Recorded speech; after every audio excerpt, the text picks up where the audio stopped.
Good morning kids, how are you. आज हम literature का सेकंड चैप्टर पढ़ेंगे। चैप्टर का टाइटल है भाग्य या पुरुषार्थ। आप पहले टाइटल को समझ लेते हैं। भाग्य मतलब डेस्टिनी, पुरुषार्थ मतलब एफर्ट्स।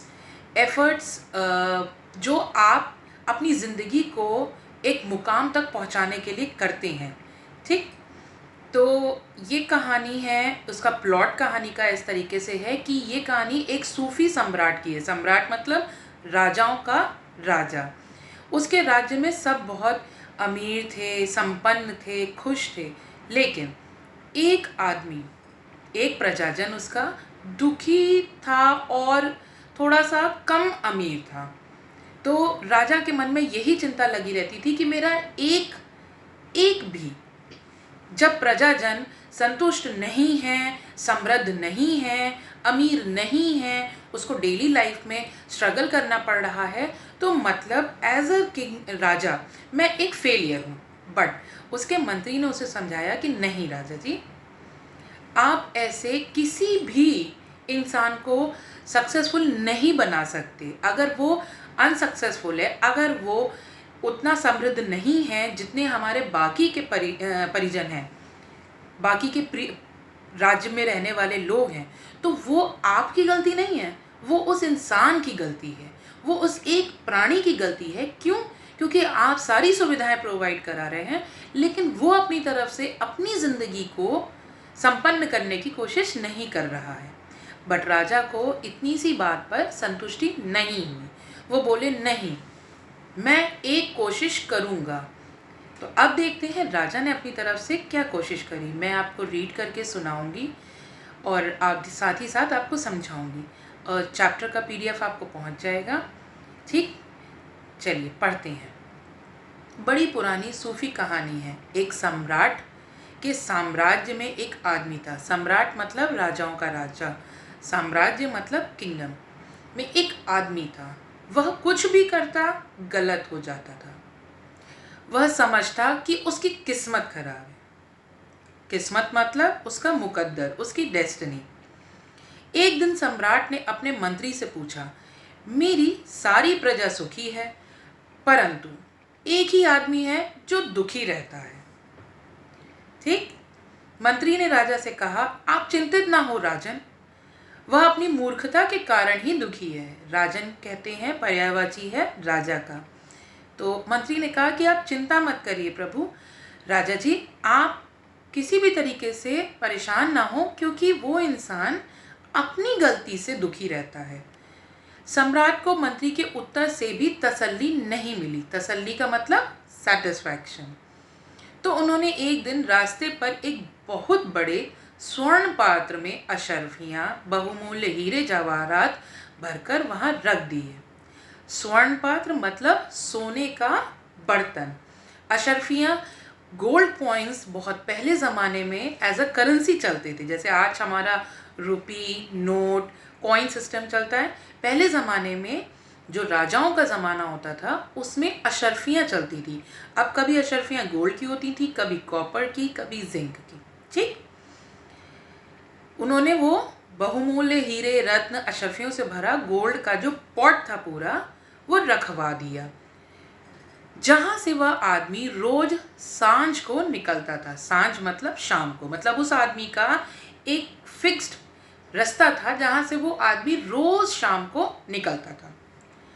वहाँ नदी के ऊपर एक पुल था। उस पुल पर वह पात्र रख दिया गया। ठीक है, मतलब वो एक पुल पे से निकलता था रोज शाम को। तो राजा ने आदेश दिया कि वो जो गोल्ड का पॉट है, बहुमूल्य हीरे, ज्वेलरी, सब कुछ भर के उस पुल पर रख दिए जाए। अब आगे देखते हैं राजा ने और क्या एफर्ट करा।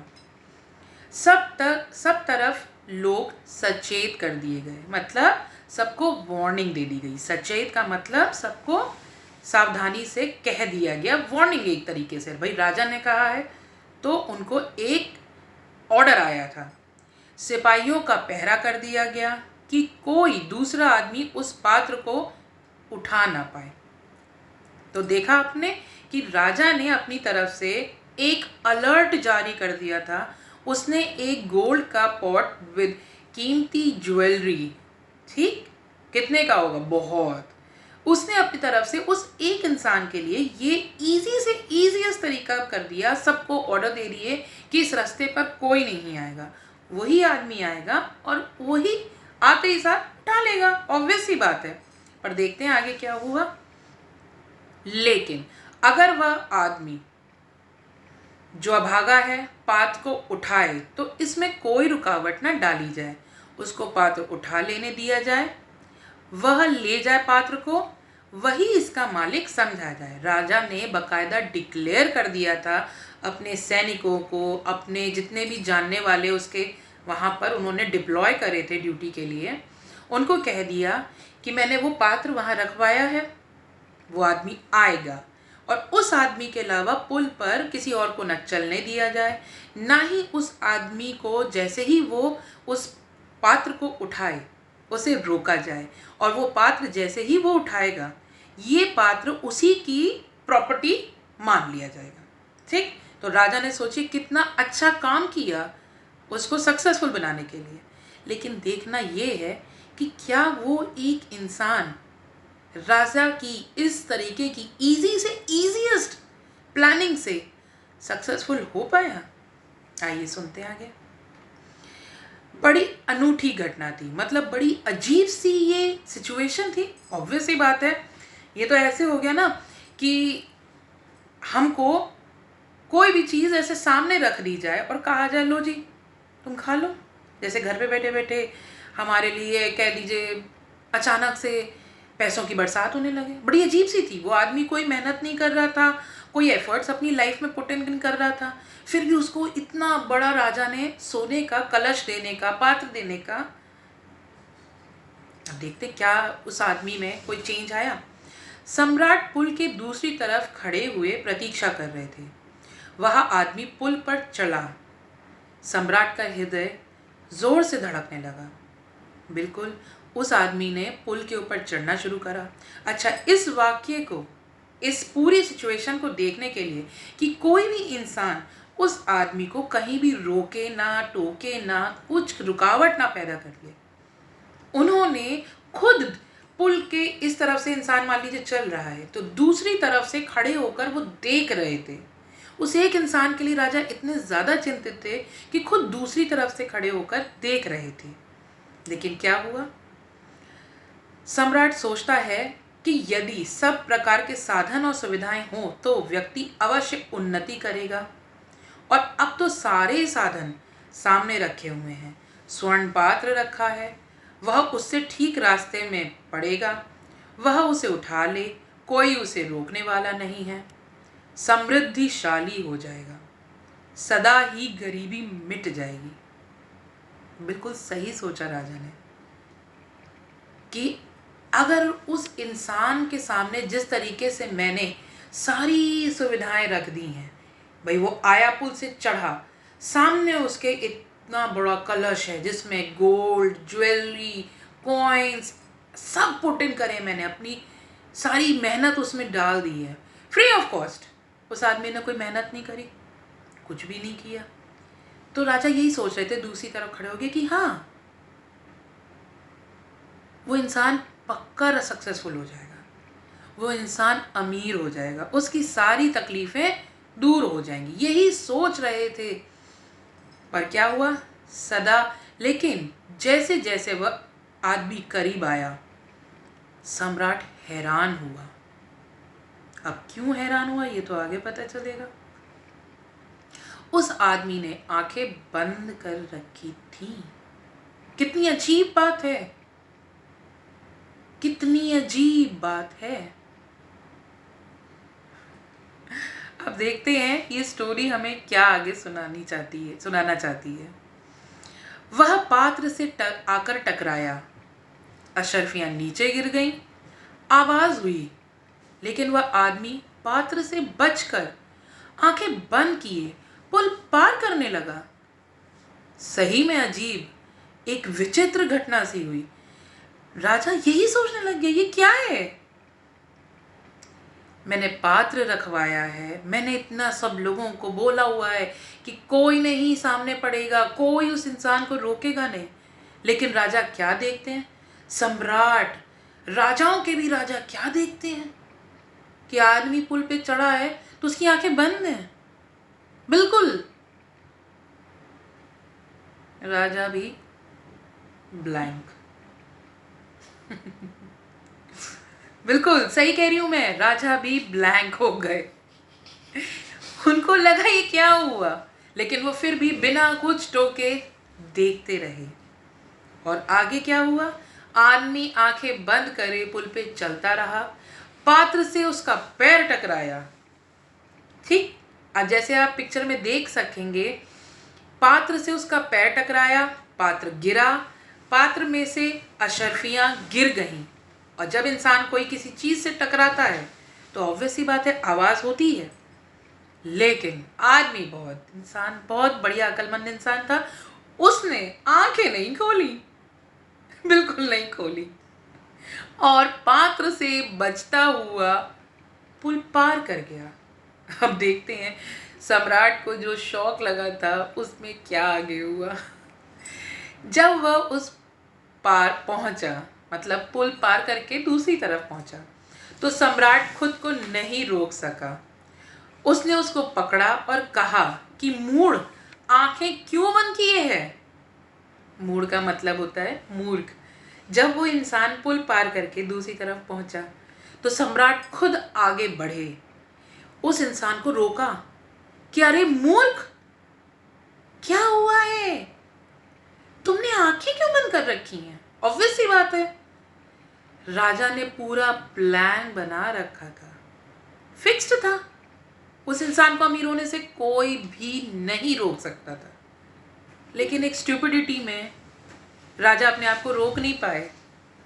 उनने पूछ लिया, अरे मूर्ख, तूने आंखें क्यों बंद कर रखी हैं। अब देखते हैं वो व्यक्ति क्या जवाब देता है।